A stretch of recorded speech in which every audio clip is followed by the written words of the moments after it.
Kemiskinan tidak berproses peradilan, pulang lagi ke rumah melahirkan kemiskinan baru karena orang tuanya tak sanggup lagi menghadapi. Maka negara harus hadir untuk mencari solusi. Satu, solusi terhadap pembiayaan rumah sakit. Dua, solusi recovery terhadap anak-anak yang berkelahi itu karena itu anak bangsa. Inilah negara harus punya pikiran out of the box. Tidak bisa hanya berbicara proses hukum kembali ke orang tuanya udah gak sanggup. Ini Jawa Barat. Nah, untuk itu apa sih yang terjadi para anggota DPR yang saya ini mantan ketua Komisi E DPRD Kabupaten Purwakarta. Saya pernah menjadi pimpinan Komisi 4 DPR RI. Nasib paling tidak enak itu jadi anggota DPRD. Kenapa nasibnya tidak enak? Kritis diomongin, enggak kritis diomongin. Kalau DPRD ngomong terus, diomongin, kata rakyat, kerjanya ngomong terus, kita tidak butuh ngomong. Pada tugas DPRD ngomong. Enggak ngomong, diomongin juga, dapat duit tuh. Enggak ngomong-ngomong, pokirnya udah dibagi, enggak ngomong lagi. Ini problem, Pak. Nah, seluruh problem itu bisa ditempuh dengan apa sih? Dengan keterbukaan. Keterbukaan itu apa? Kita harus mulai berani menceritakan apa adanya tentang diri kita, tentang isi anggaran kita, tentang kebijakan fiskal pusat dan daerah, tentang kebijakan fiskal kabupaten, provinsi terhadap kabupaten kota terhadap desa. Sampaikan secara terbuka dan apa adanya, termasuk apa yang dialami problem anggota DPRD. Apa sih problem anggota DPRD? Saya ini anggota DPRD, pernah ngalamin. Begitu jadi pinjem bank. Honornya tinggal sisa 5 juta lagi. Istri nambah 1 lagi.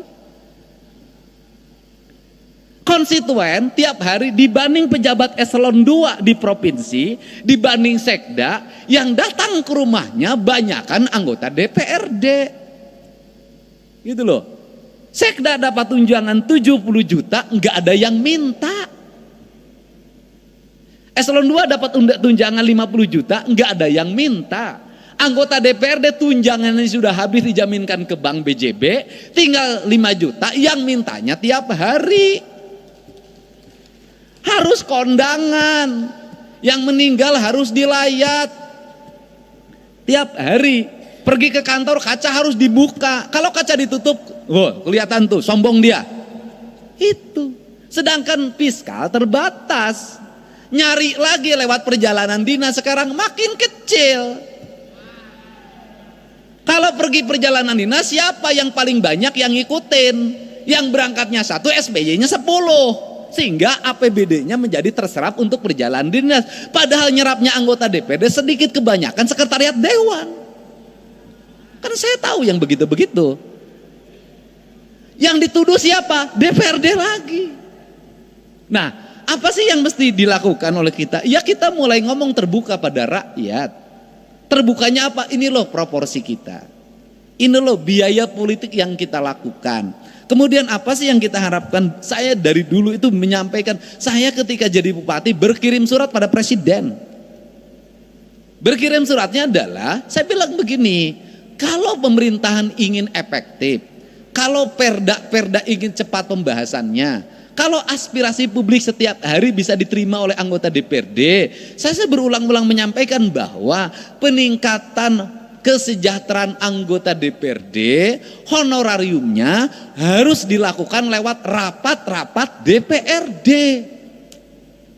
Kalau rapat komisi ada honornya, kalau rapat paripurna ada honornya, kalau rapat gabungan komisi ada honornya, kalau rapat badan anggaran ada honornya, kalau rapat badan musyawarah ada honornya, anggota DPRD nggak akan pergi kemana-mana, pasti ngumpul di kantornya. Seluruh kegiatan OPD, organisasi perangkat daerah akan cepat dan anggota DPRD akan kritis. Kenapa? Dia akan kontrol alokasi anggaran pemerintah, dia akan kontrol pekerjaan, dia akan baca buku anggaran, dia akan baca realisasi anggaran dengan detail. Kenapa? Dengan membaca itu honorariumnya ada. Tapi kalau didapatnya pergi keluar, maka dia akan banyak keluar. Selama jadi anggota DPRD 5 tahun, masuk kantornya terhitung 20 hari. Bahkan ada saya ketika menjadi anggota Komisi 4, nggak pernah sekalipun orang itu masuk, tapi honor terima. Dan kemudian bikin aturan juga dong, yang rajin yang mendapat honorarium, yang nggak masuk nggak dapat. Bener, ini akan terjadi kinerja. Tapi kalau model pendekatannya keuangannya begini, sampai kapanpun kinerja tidak akan pernah optimal. Dan kita harus bicara ada apa adanya dan terbuka. Kenapa? Ya karena juga memang anggota DPRD malu juga terhadap berbagai hal. Tapi gimana rasa malu dikalahkan oleh rasa butuh? Kan ini yang harus terjadi. Nah, untuk itu mari kita bersama-sama untuk mengupayakan ini. Saya sebagai gubernur, Pak Sekda, bikinkan surat hari Senin. Saya akan berkirim surat lagi buat Pak Prabowo, buat Pak Presiden kita. Saya akan ceritakan ini. Untuk apa? Mendorong kinerja DPRD. Kinerja aparat kami akan terevaluasi dengan baik. Karena anggota DPRD-nya ada di kantor dalam setiap hari. Saya ngalamin dulu sebagai anggota badan anggaran. Sering bertengkar sama badan musyawarah. Bertengkarnya apa? Banyak-banyakin rapat. Kalau badan anggaran sebulan 12, badan musyawarah suka bikin 23. Saya bilang kenapa kamu 23? Kalau badan anggaran kan 11 juga ada duitnya. Ngomongnya anggaran, badan musyawarah jadwal doang. Kan begitu. Padahal belum tentu juga zaman sekarang. Kan kita kan kalau DPRD diomongin pasti duit Pak. Pasti pendapatan. Kenapa? Kadurungku kabutuh. Beda dengan Pak Sekda. Kenapa? Aman. Birokrat itu kan dapat duit masuk ke rekening semua. ATM-nya dipegang istrinya. Iya kan? Nah, kalau anggota DPRD tiap bulan tinggal setruknya. Kan saya tahu. Gitu loh. Makin ke sini, makin mepet, makin kecil. Nah, beda dengan DPR RI. Udah Bu, kalau DPR RI saya pernah ngalamin. Apalagi sekarang Bu, makin naik lagi. Padahal modal jadi anggota DPRD provinsi dan DPR RI itu sama. Saya tentu tahu yang gini-gini. Kan kita pengalaman Pak. Ya kan saya cuma nasibnya lebih bagus aja daripada bapak-bapak. Mudah-mudahan ke depan Bapak juga nasibnya bisa jadi gubernur lah di daerah masing-masing. Tapi jangan di Jawa Barat. Berat lawan saya. Nah ini. Nah untuk itu maka kita ingin, harapan kita ke depan adalah ingin membangun keadilan fiskal. Keadilan fiskal itu gimana sih? Saya kemarin ketemu sama Gubernur Kalimantan Timur. Ini makan pemikiran kan kita boleh dong punya pemikiran. Saya bilang Gubernur Kaltim penduduknya berapa? 4 juta. Berarti kalau 4 juta saya rata-rata satu rumahnya 4 saya bilang. Berarti rumahnya kan cuma 1 juta. Iya.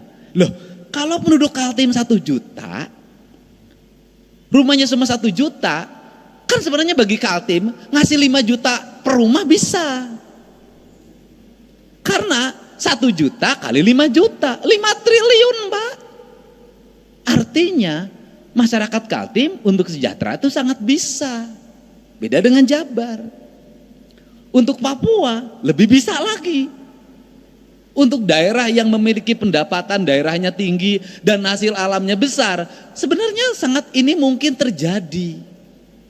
Nah, apa sih yang terjadi hari ini adalah pola pengelolaan keuangan yang tersentral. Nah, problemnya di mana? Ini saya ngomong Jakarta. Jakarta ini Pak, penduduknya di bawah 10 juta. APBD-nya 90 triliun. Kalau di Jakarta itu dari 10 juta ada 2 juta kepala keluarga, itu orang Jakarta bisa digaji per kepala keluarga 10 juta. Kenapa? Karena 10 juta dikali 2 juta hanya 20 triliun. Kalau saya gubernurnya bagi.